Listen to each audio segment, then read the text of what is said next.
So hello guys, today we are going to start with the part 3 of the solid state. In first two parts we did the types of solids on the basis of the nature of forces, and the other was arrangement of particles. So if you like my video, please share, subscribe and like it, and I think so that you will like it by the end of this video. So let's start. First is the crystal lattice, that is the 3D arrangement of particles in space is called as crystal lattice. 3D three dimension सबको पता होती है, एक x axis होती है, एक Y axis होती है और एक जेड एक्सिस होती है. जैसे इसमें है ये वाली एक्सिस एक्स, ये वाली एक्सिस वाई और ये वाली जेड. तो ये थ्री डायमेंशंस हो गए, इसीलिए इसको क्या कहते हैं, क्रिस्टल लैटिस का पार्टिकल है. ये पार्टिकल को क्रिस्टल मतलब बहुत सारे पार्टिकल्स को together we call it as crystal lattice. Now 14 types के क्रिस्टल लैटिस होते हैं, ये सब हमें नहीं पढ़ना है इस बार, but we know just have to know कि 14 क्रिस्टल लैटिस होते हैं और उन सबको ब्रेविस लैटिस कहते हैं. ठीक है. Now the characteristics of crystal lattice. Crystal lattice की 3 कैरेक्टरिस्टिक्स होती हैं. फर्स्ट इज़ कि lattice point in a lattice is called as lattice site. जो ये पॉइंट बनाया हुआ है, ये वाला ये वाला ये वाला, इन सबको क्या कहेंगे, देखो इधर लिखा हुआ है, it is called as lattice site. This is the first characteristic. तब डायग्राम को समझ लिया ना, ये सब डायग्राम को, just a cube and its corner are called as lattice site, but these corners are not so far which I have made in the diagram. They are very close to each other, that there is no gap in between the two. ठीक है. Now the second point is each point is made up of constituent particles, ion, atom और molecule. अब जो ये point है ये भी किसी चीज़ का बना होगा, वो हो सकता है एटम हो सकता है, मॉलिक्यूल हो सकता है या आयन हो सकता है. इसीलिए इस पॉइंट की कॉन्स्टिट्यूएंट पार्टिकल से बना होता है, जिसको कुछ भी कोई भी पार्टिकल से बना हो सकता है. वो आयन हो सकता है, वो एटम हो सकता है और वो मॉलिक्यूल हो सकता है. Now these two points are join together by a straight line forming the crystal. अब ये छोटे छोटे पॉइंट्स जॉइन करके एक पूरा का पूरा क्रिस्टल बना देते हैं. मतलब अगर हम इसको ब्रेक करेंगे ना, तो इसके अंदर इतने सारे पार्टिकल्स होंगे. लाइक वी से कि अगर हम छोटा सा पार्ट भी आयरन का लेंगे तो उसमें 6.02 × 10⁻23 एटम्स होते हैं. इसी तरह लैटिस होता है कि एक लैटिस बहुत सारे पार्टिकल से बना होता है और उन पार्टिकल्स को हम यूनिट सेल कहते हैं. That is the third point. मतलब ये एक पूरे पार्टिकल को, जैसे एटम होता है उसको क्रिस्टल लैटिस कहेंगे, और जो एटम के अंदर इलेक्ट्रॉन, प्रोटॉन, न्यूट्रॉन होंगे हम उन्हें यूनिट सेल कहेंगे. ठीक है. Now what is unit cell?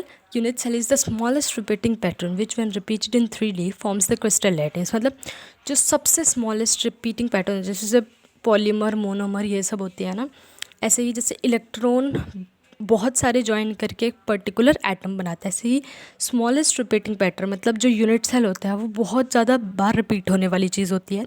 Which one repeated in 3D में ही रिपीट होएगा तो ही वो क्रिस्टल लैटिस बनाएगा. क्योंकि अगर 2D में रिपीट हो रहा है तो maybe doesn't form crystal lattice. ठीक है. पक्का नहीं होता हर time, but sometimes it form. ठीक है. तो we have done the definition of unit cell. Now we are going to do 6 parameters of unit cell which are, बस मतलब ये डायग्राम देख लो इधर कि जो साइड्स होंगे क्यूब को, 3 पैरामीटर्स तो वो हो गई. इनको क्या कहेंगे, एजेस. क्रिस्टल लैटिस की एजेस होती है ना, ये जो ये जैसे ये है, ये लंबी सी है, मतलब जैसे जो एक्सिस को हम मान रहे थे वो एजेस ही होती हैं. वैसे रूम में देखेंगे तो एजेस बिल्कुल कॉर्नर्स, 2 कॉर्नर से जो लाइन जॉइन कर रही होती है वो होता है. इसमें भी यही है, जैसे कि ये कॉर्नर है और एक ये कॉर्नर है, तो इनके जो ये बीच में लाइन जॉइन कर रही है ये एज है. से इसके साथ और इसके साथ, इसके साथ और इसके साथ, ये सब एजेस है. Now these 3 edges can be named as A B C. तो फर्स्ट 3 पैरामीटर हो गए, 3 edges, that is A B C. और जो अगले 3 पैरामीटर्स है वो इन तीनों के बीच के angles, the angle between the 3 edges, that is alpha, beta and gamma. अब अगर क्वेश्चन आता है कि पैरामीटर्स बताओ यूनिट सेल के, तो 3 तो आप एजेस लिख दोगे, 3 आप एंगल लिख दोगे, that is alpha, beta, gamma. But इसमें ज़रूरी क्या होता है, डायग्राम बनाना. और डायग्राम ऐसे ए बी सी तो हम याद रहता ही है कि कोई भी साइड को ए बी सी लिख दे, बट इसमें क्या होता है, एंगल को सही जगह पे पॉइंट प्लेस करना वो ज़्यादा ज़रूरी होता है. अब देखो मैं इसमें यहाँ पे मैंने जैसे गामा प्लेस किया है, तो मैं इधर भी कर सकती थी और इधर भी कर सकती थी, बट नहीं, हमें ऐसा नहीं करना है. ए और बी है ना, तो देखो हम मानते हैं alpha can be said as A, beta can be said as B and gamma can be said as C. ठीक है. तो ए और बी आ गया ना हमारे पास, तो ए ये रहा, बी ये रहा, तो जो थर्ड वाला होएगा ना वो इन दोनों के बीच का एंगल होएगा. ठीक है, ए और सी, ए हो गया सी हो गया, तो बचा कौन सा, बी, तो बीटा इन दोनों के बीच का एंगल है। और सी और बी, ये रहा सी ये रहा बी, तो इन दोनों के बीच का एंगल कौन सा है, अल्फ़ा। तो this is the way we have to draw the diagram and place the angles for writing the parameters of this unit cell. So now we are starting with the types of unit cell. जो unit cell होता है ना, अभी हमने क्या कि उसकी parameters क्या होते हैं, 6 पैरामीटर्स होते हैं और 2 टाइप्स होती है यूनिट सेल की। First is primitive and the second is centred unit cell. Primitive सिर्फ कॉर्नर्स पे प्रेजेंट होएगा, जैसे ये कॉर्नर हो गए, ये कॉर्नर ये कॉर्नर ये कॉर्नर ये कॉर्नर ये कॉर्नर, मतलब सारे के सारे कॉर्नर्स पे प्रेजेंट रहेगा प्रिमिटिव। और जो सेंटर्ड यूनिट सेल होता है वो कॉर्नर में तो होता ही होता है, बट और पोजीशंस पे भी हो सकता है। उनके बेसिस पे हमने सेंटर्ड यूनिट सेल को 4 टाइप्स में डिवाइड किया हुआ है, FCC, BCC, N centred and H centre. So इन सबको पढ़ने के लिए पहले हमें ये सब पता होना चाहिए। सो नाउ वी विल, अब आपको क्या करना है, अपने रूम में ना इन सबको इमेजिन करना है।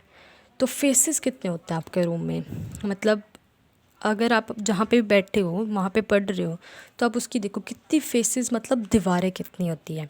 सो examine that this is a room and you are sitting here, ठीक है। तो इसकी दीवारें, फर्स्ट दिस 1 2 3 4 के ऊपर नीचे लेफ़्ट राइट, देन एक पिछली साइड होगी और एक ये अगली साइड होगी, तो टोटल 6 दीवारें होगी। मतलब एक रूम में 6 फेसेस होता है। जिस इसको हम ना एक रूम की तरह इमेजिन करेंगे। अब एजेस क्या होते हैं, मैंने पूछा था, बताया था ना, 2 कॉर्नर्स के बीच में जो लाइन होती है उसको हम एज कहते हैं।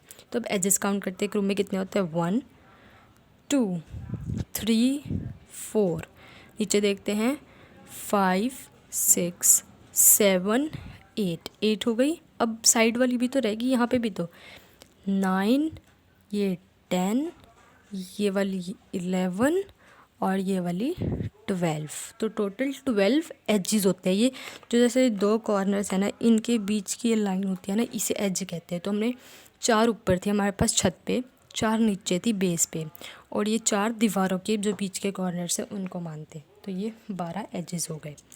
अब बात करते हैं कॉर्नर्स। कॉर्नर्स कितने होते हैं, कॉर्नर्स वाले के दिख रहे हैं, मैंने ब्लैक डॉट्स को काउंट कर लिया, गोल गोल से हैं जो, मतलब एजेस का जो कॉमन पॉइंट होता है उन्हें बेसिकली कॉर्नर्स कहते हैं। 1 2 3 4 5 6 7 and 8, there are 8 corners. Corners इसलिए गिनकर साथ 4 ऊपर वाली छत पे होंगे और 4 निचली साइड होंगे, ठीक है। बॉडी का सेंटर, अब बॉडी का सेंटर यहाँ पे है, सिर्फ एक ही बॉडी का सेंटर होगा, किसी भी बॉडी को मान लो। वो नहीं किया था पिछली क्लास में, जो किया था हमने सेंटर ऑफ मास, एक मास का एक ही सेंटर होकर जहाँ पे हम उसे रखें तो वो गिरेगा नहीं, मतलब वो बैलेंस बना के रखेगा। इसी तरह बॉडी का सिर्फ एक ही सेंटर होता है, that's called is body centre. ना अब ये एंड क्या होता है, एंड को होता है, जैसे ये मार्कर है, इसका एक एंड ये है और एक एंड ये है, तो we can consider this is a face और ये भी एक फेस है, तो 2 फेसेस के बीच में एक एंड सेंटर होता है, ठीक है। एंड होता है मतलब देख, एक ये फेस हो गया, एक ये फेस हो गया, और इसके बीच में एक एंड है, ठीक है। तो बेसिकली हमें काउंट करना है, ये पूरा एंड नहीं होता, मतलब ये एक इस फेस के साथ एंड है, एक इस फेस के, 2 एंड हो गए ना। मतलब जैसे अगर हम यहाँ पे देखें इसको, ये एक मार्कर है ऐसे, तो एंड्स कितने हो गए, 2 फेसिस के लॉन्ग 2 ही तो एंड्स बनेंगे ना ऐसे। तो ये जो कॉर्नर्स होंगे इनको एंड्स कहेंगे। 2 फेसिस, जैसे 2 दीवारों पे बीच में रॉड लगा दी तो उसको 2 एंड्स कहेंगे, call it as 2 ends. Now will check the face diagonals. Face diagonals, अब देखो ये एक फेस है, इसके डायगनल कितने होंगे, ये इसके साथ जाएगा, वो वाला इसके साथ जाएगा, ये इसके साथ जाएगा, ये इसके साथ जाएगा। अब बताओ ये क्या फेस डायगनल्स हो गए, मेरे को ये बताओ ये फेस डायगनल हुए, no these are not face diagonals. Since ये पूरी बॉडी पे आ रहे हैं, सिर्फ एक फेस पे नहीं, पूरी पूरी बॉडी पे आ रहे हैं, इसलिए इन्हें बॉडी डायगनल्स कहेंगे। तो ऊपर 4 कॉर्नर्स है ना, तो 4 कॉर्नर से एक एक डायगनल निकलेगा जो नीचे वाले ऑपोजिट कॉर्नर से जुड़ेगा, जिसको हम क्या कहेंगे, बॉडी डायगनल। जैसे ये के साथ जुड़ रहा है, ये इसके साथ जुड़ रहा है, ये इसके साथ जुड़ रहा है और वो उसके साथ जुड़ रहा है, तो इसीलिए बॉडी डायगनल्स हो गए हमारे पास 4। अब फेस डायगनल हो गया, जैसे मान लो ये हम फेस बनाते हैं, अब फेस का एक कॉर्नर, एक कॉर्नर, एक कॉर्नर और एक कॉर्नर, तो ये होएगा इसका फेस डायगनल, एक ये हर फेस के 2 डायगनल हो गए। फेसेस कितने थे 6, तो 6 2 ज़ा 12, तो 12 हमारे पास हो गए body diagonals. So now we will check these parts जो हमने सब पार्ट्स किए थे सेंटर क्यूबिक यूनिट सेल के। First is FCC. एफसीसी मतलब face centre cubic unit cell, जो फेस के सेंटर पे प्रेजेंट होएगा, फेस सेंटर, ठीक है। तो ये पहला है। जो ये सारे के सारे हैं, पहले तो 8 कॉर्नर्स पे प्रेजेंट होंगे ही होंगे, ठीक है, 8 कॉर्नर्स पे प्रेजेंट होंगे ही होंगे। प्लस अब फेस का सेंटर है ना, तो 1 एट एक एक डायगनल्स है ना, तो 6 फेसेस होते हैं ना, तो ये प्लस 6 फेस पे प्रेजेंट होएगा। 6 फेसेस अभी इसीलिए ये निकाले थे। सेकेंड इज बॉडी सेंटर, इसको यहीं पे कर लेते हैं। देखिए ये था 8 कॉर्नर, मैंने सारे कहा था 8 कॉर्नर्स प्लस बॉडी सेंटर कितना था 1, तो 1 बॉडी सेंटर, ठीक है।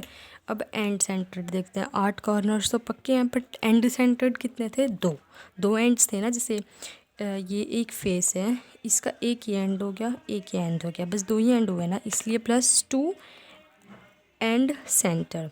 और edge centre 8 corners plus edges कितने थे 12, तो 12 एजेस। बस इसमें यही था, और आगे हम इसकी वो करेंगे कंट्रीब्यूशन, जो कि that will come in the next part.